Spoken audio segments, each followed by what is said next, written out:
Hey guys, welcome back to Advanced Bass Fishing, and really appreciate you guys swinging by the channel today. We are going to be talking about one of my favorite lures for summertime fishing today, which is this Mega Bass Dark Sleeper. It looks like a swim bait, but you don't fish it like a swim bait. We're going to be talking about this today. I have talked extensively about the Dark Sleeper on my channels over the past 5 years. It works in any condition as far as time of the year, guys. It works 12 months out of the year. But the thing about the Dark Sleeper, every single month you fish it differently as far as the areas you fish it and how you work it. So I want to give you guys some good tips and advice on how I like to fish it specifically in June, July, and August in today's video here. Also, guys, I will have the Dark Sleeper in my Tackle Warehouse link in the description of this video. The Dark Sleeper comes in 4 different sizes, so you can choose from 4 different sizes. This is the 3-inch model here, which is my favorite. And this is also one of my favorite colors. This is called the haze color. They all work really good, but man, I've caught a lot of fish on this little haze color. It's got that orange belly on it there. It works really good.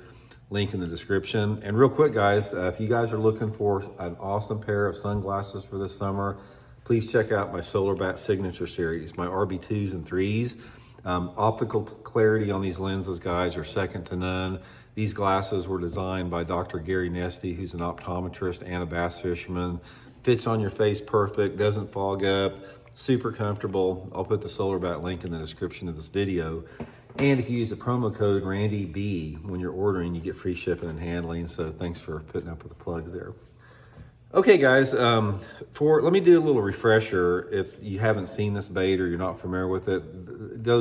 If you fish this bait, it's self-explanatory. You guys know how awesome this thing is. But if you haven't fished it, the sleeper gill has a flat lead weight on the bottom of it internally.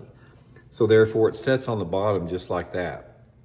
It looks like a swim bait, like a little goby, and you'd think, you just work it through the water column like that. You don't. With the lead weight on the bottom like this bait is designed to be hopped on the bottom, off the bottom like that. So this is the difference with it. It's like when you're fishing a Dark Sleeper, specifically in the summertime, it's the same thing if you're fishing like a jig. There's no difference. If you have a finesse jig on or a full-size jig, I'm going to show you guys how to work it here, but you're working it on the bottom like a jig in the summer. So don't look at the thing and think it's some type of a traditional swim bait.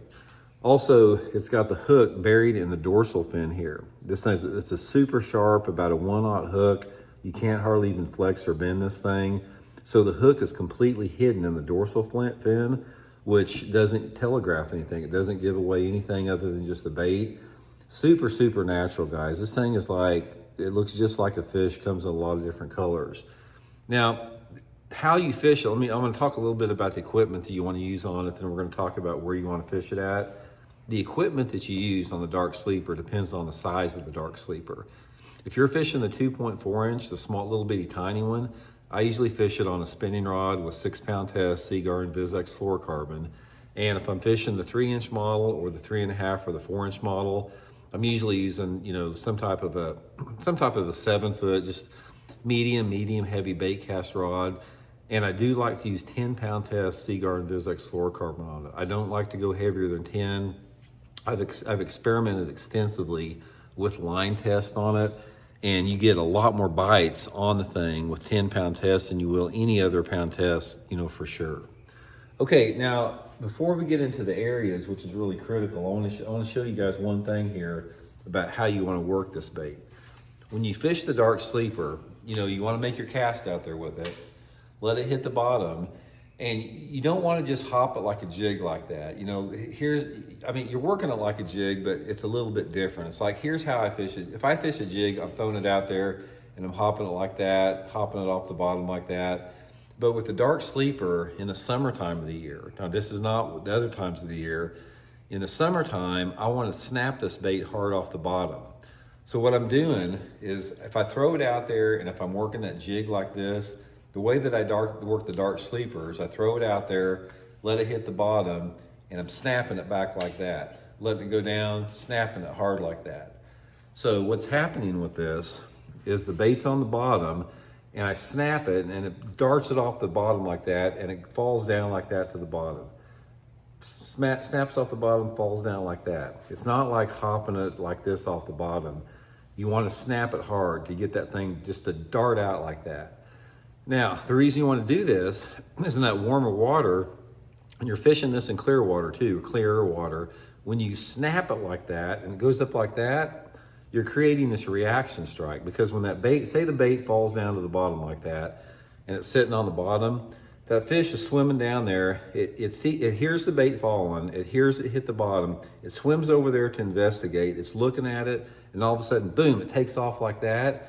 And instinctually, usually what happens is they run up there and grab it like that, or as it gets to the top there and it starts to fall back down, they suck it in as it's falling back down. So the strike occurs two different ways on this. The strike occurs like when you snap it like that, you'll snap it and it gets to the high point and the fish hit it at the top. And so it's like this, you go boom, and you got the fish on like that. It's like they hit it at the top, or you snap it up like that and you're watching your line go back down, you'll see your line jump, and then they got it and you set the hook. I try personally to hop it about 2 to 3 foot off the bottom. It seems like that works best for me. Okay, now let's talk about the condition that it works in. The dark sleeper is a lot better in a clear water environment. I mean, you're gonna catch a lot more fish on it. I have caught fish on the dark sleeper in water visibility around 2 to 3 foot before, but I want clear water for the most part. It's like if I could have it, excuse me, I wanna have water visibility of around 4 feet or greater. Like 4 to 6 foot clarity is perfect for it, because since you're snapping that thing hard off the bottom, it's sort of a side bait. It's almost like a spinner bait. It's a visual bait, you know, when it works the best. So the clear water situation is gonna be better. Now, condition-wise, this is one bait. We talk a lot about, you know, certain baits work better in low light conditions or wind or sun. One thing that I found about the dark sleeper is if you have water temperatures over 75 or 80 degrees, say right around 80 degrees, summertime water temperatures in most part of the country, it doesn't matter if it's sunny or cloudy or windy or not cloudy. They still bite it. I guess it's because it creates that reaction strike, but I have not been able to sort of narrow down a weather window that it works best in. The thing that I've narrowed down more than anything else is you gotta have warm water and you gotta have clear water. This is gonna be the best thing. It also works really good on lakes that have a diverse species of bass in terms of, you know, you got a population of largemouth, you got a few spotted bass, maybe some smallmouth. That's a really good type of situation for it, because all 3 species like that. And I have caught them in straight largemouth lakes too, but the mixed species is really good with it. And the cover that I fish, there's 2 primary type of summertime areas that I fish with a dark sleeper. Number 1 is main lake bluffs. I'll cast it, you know, right to the bluff banks and just pop it down the stair step, let it fall down the stair steps. But my favorite is on any type of a little bit flatter main lake or secondary point. It doesn't have to be like a super flat one, but I like some type of a flatter, gradual slope. And in that water clarity that I'm talking about of the 4 to 6 foot clarity, I'm usually targeting that 5 to 20 foot zone. Sometimes they'll be up in 5 and 10 foot of water. I've caught a lot of them in 5 foot of water in the summertime.